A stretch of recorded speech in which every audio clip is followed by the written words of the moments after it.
Assalamualaikum warahmatullahi wabarakatuh. Kami dari kelompok 7A akan mempresentasikan tentang golongan dan mekanisme aksi kemoterapi pada pengobatan kanker.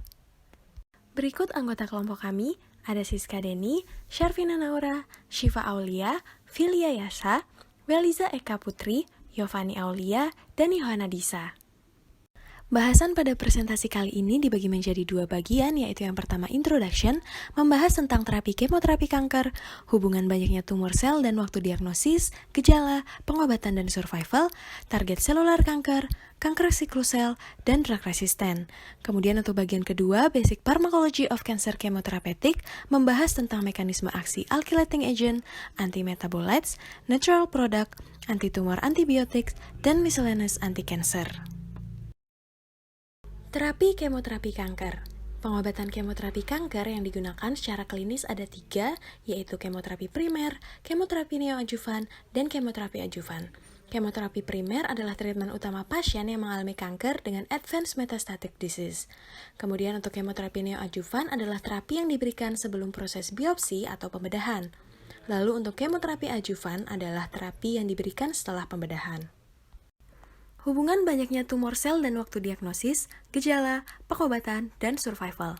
Garis putus-putus menunjukkan pertumbuhan tumor tanpa diberikan pengobatan. Terdapat 3 alternatif pendekatan pada terapi kanker yang ditunjukkan dari grafik berpanah ke bawah, yaitu grafik atas, grafik tengah, dan grafik bawah.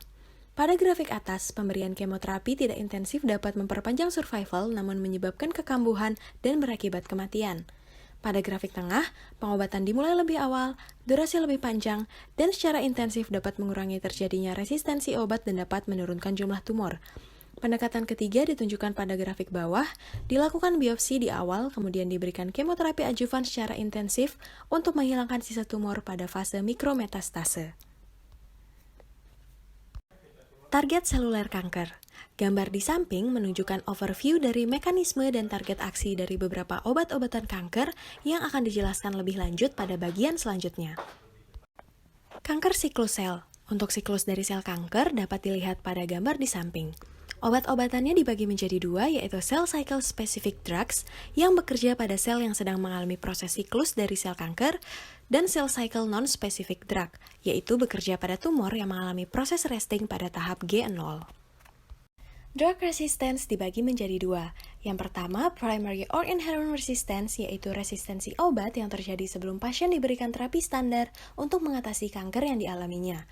Resistensi ini terjadi dikarenakan ketidakstabilan genom pada pertumbuhan kanker. Kemudian yang kedua adalah acquired resistance, yaitu resistensi yang berkembang berdasarkan respon terhadap pemberian agen anti-kanker. Jenis resistensi ini dapat terjadi secara spesifik pada satu obat, namun juga dapat terjadi pada pemberian lebih dari satu obat MDRI. Cancer kemoterapeutik dapat dibedakan berdasarkan tipenya, yaitu sebagai alkylating agent, antimetabolit, natural product, antitumor antibiotik, dan juga miscellaneous anti-cancer. Alkylating agent yang pertama berasal dari golongan nitrosourea dengan contoh obatnya yaitu lomustine. Mekanisme aksi obat golongan ini yaitu dengan membentuk ikatan silang DNA sehingga mengakibatkan penghambatan sintesis dan fungsi DNA. Biasanya digunakan untuk pasien kanker otak. Golongan selanjutnya yaitu non-classic alkylating agent dengan contoh obatnya yaitu procarbazine. Mekanisme aksinya yaitu dengan metilasi DNA dan menghambat sintesis dan fungsi DNA. Biasanya digunakan pada pasien limfoma Hodgkin dan non-Hodgkin serta tumor otak. Golongan selanjutnya adalah platinum analogs dengan mekanisme aksi membentuk hubungan silang intrastrand dan interstrand DNA serta mengikat nuklear dan sitoplasmik protein. Obat ini digunakan pada pasien kanker sebagai berikut dengan contoh obatnya yaitu cisplatin. Tipe selanjutnya yaitu antimetabolit dengan contohnya yaitu antifolat. Contoh obat golongan ini adalah pemetrexed yang memiliki mekanisme aksi menghambat sintesis nukleotida dimidilat sintase, dihidrofolat reduktase, dan juga purin yang digunakan pada pasien mesotelioma dan kanker paru-paru non-small cell. Antimetabolit yang lain adalah golongan fluoropirimidin yang menghambat dimidilat sintase, penggabungan FUTP ke dalam RNA dan FDUTP ke dalam DNA yang mengakibatkan penghambatan sintesis dan fungsi DNA. Contoh penggunaannya pada kanker payudara dan contoh obatnya adalah kapetikabin. Antimetabolit dioksitidin analogs bekerja menghambat sintesis dan perbaikan DNA, menghambat redukase ribonukleotida dengan penurunan pembentukan DNTP, dan juga pada contoh obat gensitabin, penggabungan gensitabin tirofosfat ke dalam DNA mengakibatkan penghambatan sintesis dan fungsi DNA. Contoh penggunaannya adalah pada kanker pankreas dan kandung kemih. Sebagai antimetabolit, obat golongan purin antagonis menghambat sintesis dan perbaikan DNA, menghambat reduktase ribonukleotida, dan menginduksi apoptosis. Pada obat cladribin, terjadi penggabungan cladribin triofosfat ke dalam DNA. Contoh penggunaannya pada leukemia sel rambut. Kemoterapeutik yang lain adalah jenis natural product. Contoh dari kemoterapeutik ini adalah vinca alkaloid yang diisolasi dari tumbuhan Periwinkle vinca rosea. Contoh obatnya adalah vinblastine dengan mekanisme aksi menghambat proses polimerisasi tubulin, mengganggu proses pembentukan mikrotubulus, dan bisa membawa sel pada proses kematian. Contoh penggunaannya adalah pada limfoma, kanker, dan sarkoma.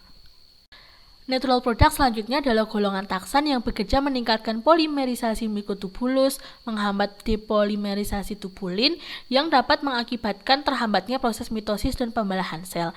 Contoh penggunaannya adalah pada kanker payudara, sedangkan contoh obatnya adalah paclitaxel yang merupakan alkaloid yang diperoleh dari Taxus breviola dan Taxus baccata.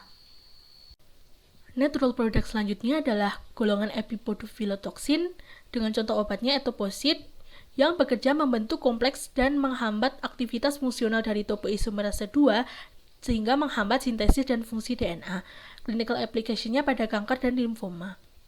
Golongan selanjutnya adalah golongan kamtotekin yang diperoleh dari pohon Camptotheca acuminata yang memiliki mekanisme aksi menghambat aktivitas dari enzim topoisomerase 1 yang biasa digunakan untuk terapi lini kedua pada kanker ovarium dan kanker paru sel kecil. Contoh obatnya adalah topotecan. Jenis kemoterapeutik selanjutnya adalah antitumor antibiotik yang digunakan sebagai senyawa penghambat pertumbuhan. Contohnya adalah golongan antrasiklin yang diisolasi dari Streptomyces peuceteus. Mekanisme aksinya adalah menghambat topoisomerase 2, pembentukan radikal bebas hemiquinon dan radikal bebas oksigen, mengikat dengan afinitas tinggi pada DNA, dan mengikat pada membran seluler. Contoh obatnya adalah doxorubicin. Selanjutnya adalah antibiotik mitomycin yang diisolasi dari Streptomyces caspitosus. Antibiotik ini sensitif menghasilkan efek sitotoksik bagi sel tumor yang mengalami hipoksia. Mekanisme aksinya adalah aktivasi metabolik melalui reduksi untuk menghasilkan alkylating agent dan pembentukan radikal bebas oksigen yang menarget DNA. Digunakan pada kanker pencernaan payudara dan kandung kemih. Antitumor antibiotik lain adalah antibiotik bleomycin yang dapat berikatan dengan DNA dan besi pada dua ujung yang berbeda dan merupakan cell cycle spesifik yang mengakibatkan akumulasi sel pada fase G2. Mekanisme aksinya adalah melalui pembentukan radikal bebas dan digunakan pada pasien limfoma. Kemoterapeutik terakhir adalah jenis miscellaneous anti-cancer. Contohnya adalah tyrosine kinase inhibitor dengan contoh obat imatinib. Obat ini menghambat domain dan reseptor tirosin kinase serta mencegah fosforilasi substrat kinase dengan ATP. Digunakan pada pasien leukemia. Golongan selanjutnya adalah growth factor receptor inhibitor dengan contoh obat cetuximab. Mekanisme aksinya adalah mengikat EGFR dan menghambat downstream sinyal dari EGFR sehingga mampu meningkatkan respon kemoterapi dan radioterapi. Clinical application-nya pada kanker kolorektal, kanker kepala dan leher, dan kanker paru sel kecil.